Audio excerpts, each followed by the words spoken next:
knowledge is a powerful thing, and when we give that to the young people, it changes their lives and it gives them hope. And I see that all over the country where I've been doing this work. And people are starting to realise, that, yeah, there is problems in the country and there is problems within our communities, and we need to start turning things around. And so that's why the workshops are happening like this, and that's why we're working with trying to get a training course going and trying to get young people reconnected with the landscapes. And why we're doing this course for these young people is to train practitioners and to get the expertise out there. Some of those students have come in and they have no experience at all in conservation land management. But what they do have is their traditional knowledge that has been passed down to them. So within this course, we do have that combination of science and traditional knowledge. And what they find is they're learning that Western science, but also they're getting that connection to country. Once you start talking about cultural fire or the need to return traditional fire knowledge into an area, you start having these conversations, you can start seeing the sickness that's in the environment. So the whole development of this comes from that need to heal the landscape, to continuously manage the Australian landscape as a whole. I guess I can see in each of the participants, they want to be a fire practitioner.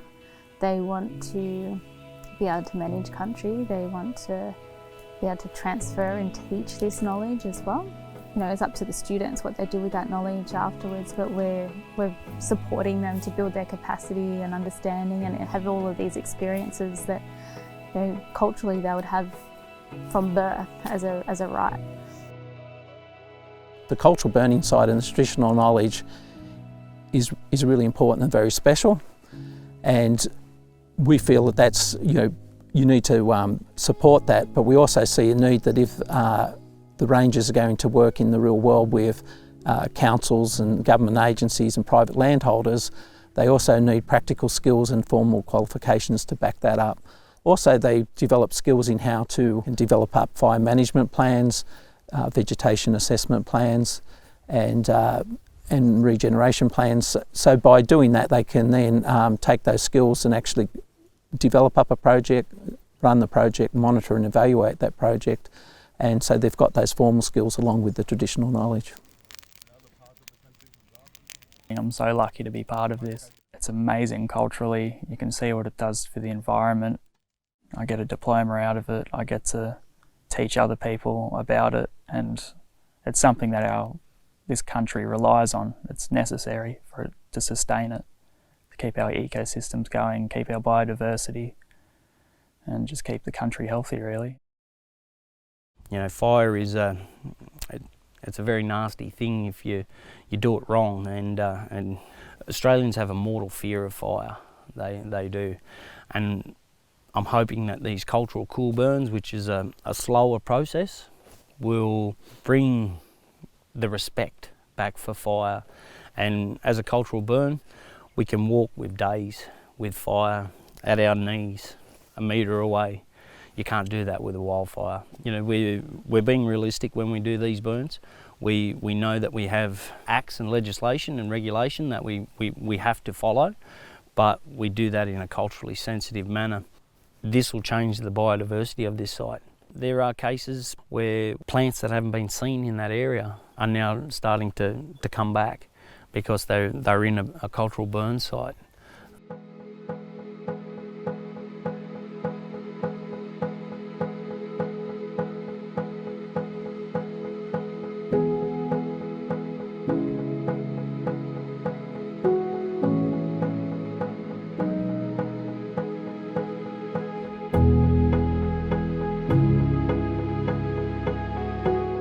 When we did the burn, I thought it was, in that short period of time, it was pretty good. But then the catastrophic fires hit it straight after, probably a couple of weeks later. And the evidence sort of showed that it worked. The house is still standing there, and the fires went around it. But unfortunately it was just timed right. And I still can't believe that the house is still here.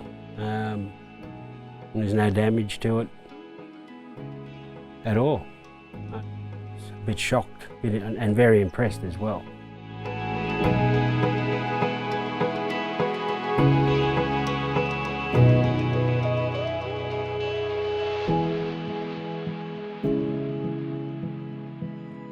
What LLS is doing is extremely important in pioneering change within agencies to work the right way with the people. You know, I can say they've probably been the most cooperative agencies working for community and with community around the cultural burning aspects. And it's been really good that they've been able to support the right process and to support community leadership.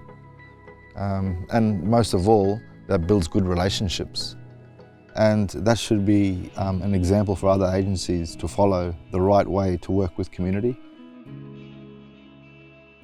Yeah, well, we have shown through this model here in the Hunter that the Aboriginal community and government organisation can work together to achieve a common goal, which is to develop and build the capacity of the Aboriginal community, but at the same time achieve the outcomes the community wants, which is to see a healthy landscape, to see cultural burn happening, so you don't have these wildfires, and you have the Aboriginal community leading the way, and a government organisation supporting them.